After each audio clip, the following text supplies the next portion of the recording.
बहुत सावधानी की जरूरत है। जाके प्रिय न राम वैदेही, तजिए ताहि कोटि बैरिशम, यद्यपि परम स्नेही।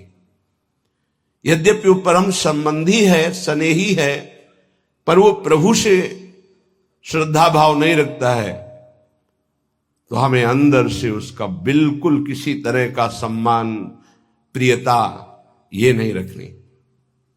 अगर हम तनिक भी सम्मान देंगे तो वो हमारे पास बैठेगा, हमारे कानों में जो नहीं पड़ना चाहिए ऐसे शब्द सुनाएगा। अगर हम प्रियता रखते हैं तो उसका असद भाव हमारे पर आक्रमण करेगा। निर्लिप्तता ही परमार्थ की सिद्धि है। जो जितना निर्लिप्त अर्थात ममता रहित, आसक्ति रहित है, वो उतना ही परमार्थ में सुदृढ़ भाव से चल पाएगा। इसलिए उपासक, कलिकाल है, सत्संग मिलना दुर्लभ है, कुसंग की बहुतायत है। सतमार्ग पर चलना बहुत कठिन है, असत का ड्रामा बहुत है, माया की नौटंकी बहुत है, लेकिन सतमार्ग में चलना बहुत कठिन है। सम्यक बोध होना यह बहुत दुर्लभ बात है। किसी एक अंग को जान करके अन्य की निंदा करना, यह अल्पज्ञों का स्वभाव और प्रभाव होता है। जहां प्रेम रस में प्रवेश पाने के लिए वेद का भी त्याग है, लोक की त्याग की क्या बात। वेदान्न संन्यस्ति, स्वयं भगवान की श्वासों से भगवान वेद का प्रादुर्भाव हुआ। वही भगवान श्री कृष्णचंद्र जी के रूप में कह रहे हैं, त्रिगुण विषया वेदा निस्त्रिगुण भवा अर्जुन। जहां वेद त्रिगुण के अंतर्गत की बात करते हैं, उनका त्याग कर दो और त्रिगुणातीत हो जाओ, वेदातीत हो जाओ। सम्यक बोध ना होने के कारण वो एक सिद्धांत को पकड़कर अन्य सब की निंदा करने लगता है, वो अल्पज्ञ है। कहीं भी किसी भी सिद्धांत की निंदा करने की आवश्यकता नहीं, क्योंकि सब सिद्धांत, सब मार्ग, सब उपासनाएं उसी एक परमात्मा की हैं। अपनी उपासना को अपने लिए सर्वश्रेष्ठ मान करके तन्मयता पूर्वक उसमें लगो, तो आपको पता चल जाएगा कि एक ही है जो अनेक रूपों में भास रहा है। अगर हम किसी की निंदा करते हैं तो हम अपने आराध्य देव की करते हैं, अपनी आत्मा की निंदा करते हैं। नहीं समझ पाते ये अज्ञानी जन। इसलिए संग बहुत सोच समझ के किया जाए। किसी भी रूप में कुसंग हो सकता है, कोई भी हो।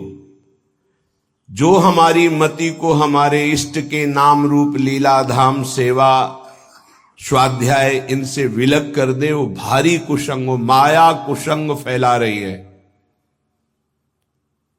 भक्ति का सत्संग, ज्ञान का सत्संग, अष्टांग योग का सत्संग, कर्म योग का सत्संग भगवान ने क्यों वर्णन किया? एक ही बात कह देते। अलग अलग मति है, अलग अलग स्वभाव है, उसके अनुसार वो साधना स्वीकार करेगा, पहुंचेगा उसी परमात्मा के पास। रसास्वादन का भाव विलग है, तत्व में नहीं। ये अज्ञानी जन एक पक्ष की बात जानकर अन्य पक्षों की अवहेलना और निंदा करते रहते हैं। ऐसे जनों की बात नहीं सुननी। जो साधन पक्ष में दृढ़ है वो सावधान रहे कि कहीं साधना का अहंकार ना आ जाए, नहीं भ्रष्ट होने में देर नहीं लगेगी। जो आश्रय पक्ष में दृढ़ है वो निश्चिंत हो जाए, क्योंकि आराध्य देव उसको संभालते हैं। आश्रय पक्ष से जो साधना बनती बहुत ही परम पवित्र, सुदृढ़ और दैन्य होती है। इसलिए आश्रय, गुरु का आश्रय, भगवत चरणारविंद का आश्रय अत्यंत आवश्यक है। साधन करने में अहम सुरक्षित रहता है।